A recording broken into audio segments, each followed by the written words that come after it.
Hello and welcome to the Comp Pod. I'm Andy. And I'm Ivy. Thanks for joining us. We are doing a deep dive today into the 2026 Workers' Comp Industry Insights Survey Report. And this comes to us from the folks at Healthy Systems. And this isn't just some small poll. This is their 8th year doing this survey. They partnered with Risk and Insurance, and they gathered data from over 500 industry stakeholders. So we're talking about the people who actually run the gears of this industry. Oh, yeah. Claims leaders, medical managers, executives, the whole group. They gathered this data online and at the National Conference right through November 2025. So this is a very fresh, very real look at what's happening on the ground. Right now. And the mission of our deep dive today is to figure out how this industry is trying to solve a really complex puzzle. How do you help injured people get better faster in a world that is just getting more and more complicated? And complicated is the key word there. But what stands out to me is that the solution they're finding isn't necessarily more rules. It's about seeing the whole person. Okay, let's dive into that. The number one headline from this report, segment one, the injured worker is front and center. I was actually pretty surprised by the data here. You might expect the top priority to be, cutting costs or something like that, given the stereotypes. But the report says improving injured worker engagement and experience is the number one medical program priority. It's sitting at 47%. That is a significant number. And to give it some context, it outranks the more technical operational tasks by a lot. Like what? Well, things like streamlining referrals came in at 35%, and managing comorbidities was also at 35%. So the top spot goes to, how do we actually engage with a human being? So why now, though? Is this just a branding exercise? Like, we want to seem nice, or is there a hard business case driving this? It's definitely driven by necessity. The report highlights what you might call a visibility gap. When they were asked where they need more visibility, the top 3 answers were all worker-centric. What specifically are they missing? Okay, so number 1 was the injured worker's medical history. 62% said they need that. Number 2 was injured worker engagement and adherence at 57%. And number 3, which I think is just crucial, was psychosocial factors at 55%. Okay, psychosocial factors. That sounds a little like industry jargon. For you listening who isn't an adjuster, what does that actually mean? It's the life stuff. It's everything surrounding the injury that isn't the broken bone itself. Does this person have a supportive family at home? Are they worried about losing their house because they can't work? Do they trust their employer? Do they have anxiety? These are all the invisible factors that can actually determine if someone gets better. So if you don't know those things, you're trying to solve a puzzle with, what, half the pieces missing? Precisely. And that lack of knowledge creates a barrier. In fact, 51% of respondents said that injured worker disengagement, or just them being unfamiliar with the system, is a major barrier to recovery. But what's encouraging in this report is that the industry is realizing it's not usually about defiance, it's about anxiety. If you don't understand the system, you get anxious and you disengage. You freeze up. That makes total sense. If I break my leg at work, I'm in pain, I'm worried about my paycheck, and suddenly I'm getting these confusing letters from insurance companies, I'm not going to be the most compliant person. Exactly. There's a great quote in a report from a senior manager at an insurance carrier. They said, I think there's a lot of opportunities to help ease the employee injured worker anxieties and just kind of make them feel like they understand where they are in the process.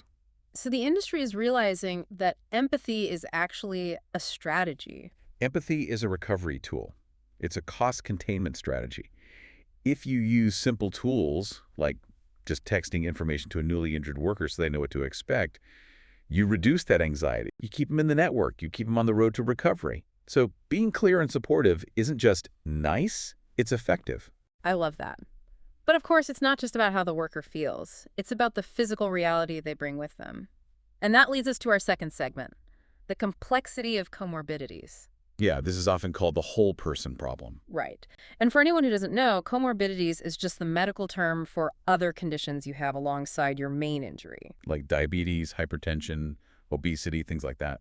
And in 2026, this is a massive issue.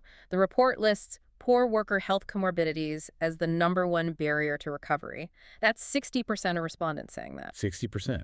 And it's the number 2 industry challenge overall, right behind litigation. That is huge. So the job isn't just fix the broken ankle anymore. You never really were just fixing the ankle, but now the impact of those other factors is just undeniable. So stick with that ankle example. How does it play out? Okay, so if you sprain your ankle, but you also have untreated diabetes, that ankle is going to heal much, much slower. The inflammation is different. The circulation is different. So if the workers' comp system is only looking at the ankle, they're going to be confused about why it's not healing on schedule. Exactly. They'll be treating the symptom, but not the environment the symptom is in. And this brings up the mental health aspect, too. Right. The report lists mental health and psychosocial factors as the number 2 claim complexity. Exactly. If you have a broken arm, there's an x-ray. There's a cast. There's a timeline. If you have depression or anxiety related to the injury, there isn't a standardized cast for that. It's subjective. It is. And frankly, the industry is struggling to find a standardized way to integrate that kind of care. They know the problem exists. If someone is depressed, they won't do their physical therapy. But finding a scalable way to treat that is the challenge of the decade.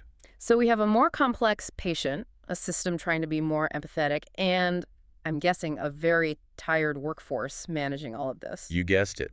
And it takes us to the claims professionals themselves. Segment 3, the people behind the desk.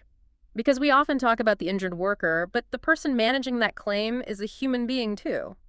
55% of claims professionals reported they have too many claims to manage. And that's up from 40% the previous year. That is a sharp, sharp increase in workload stress. And then on the executive side, 54% of leaders say workforce recruitment and retention is a major challenge. So you have too much work, and it's hard to find people to even do it.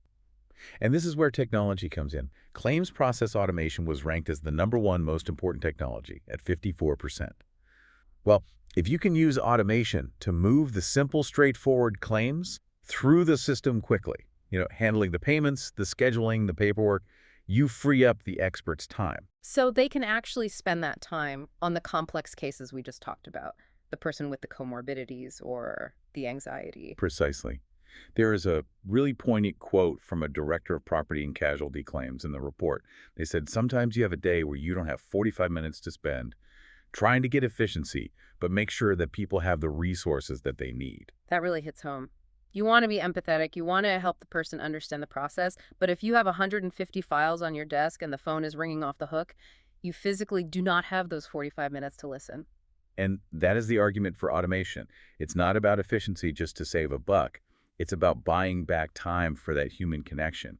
It's using high tech to enable high touch. Okay, so we've covered the patient, the adjuster, and the tech. Pharmacy is always a critical piece because drugs are a huge driver of cost and, of course, recovery outcomes.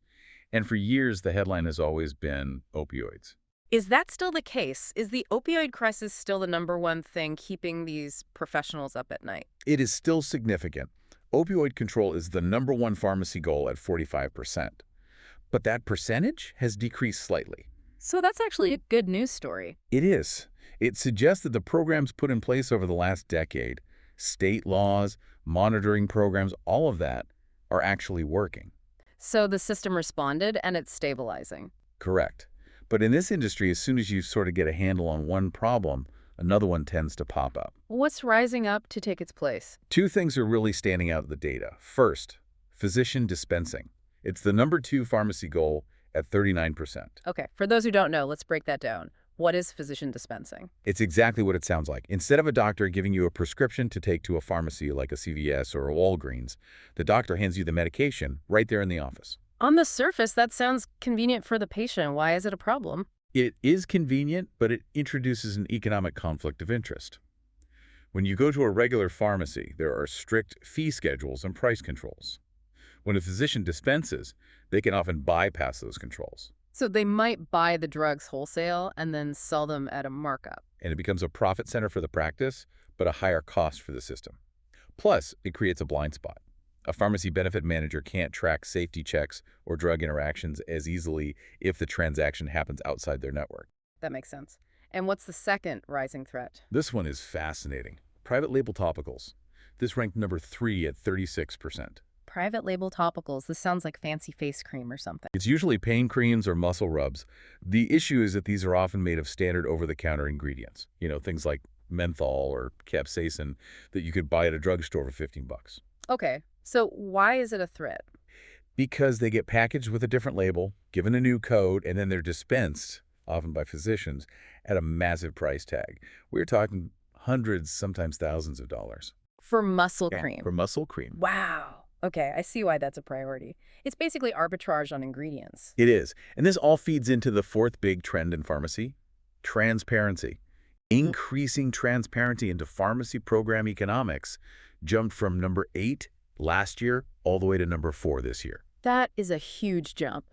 And that ties back to the overall theme of the whole report. Whether it's seeing the whole person in the medical history or seeing the whole cost in the pharmacy bill, visibility is the name of the game. So what does this all mean? If we zoom out and look at the 2026 Workers' Comp Industry Insights Survey report from Health Systems as a whole, what's the big story here? The story is that we have a workforce that is getting harder to treat because of things like comorbidities. We have a claims staff that is overworked and struggling to keep up.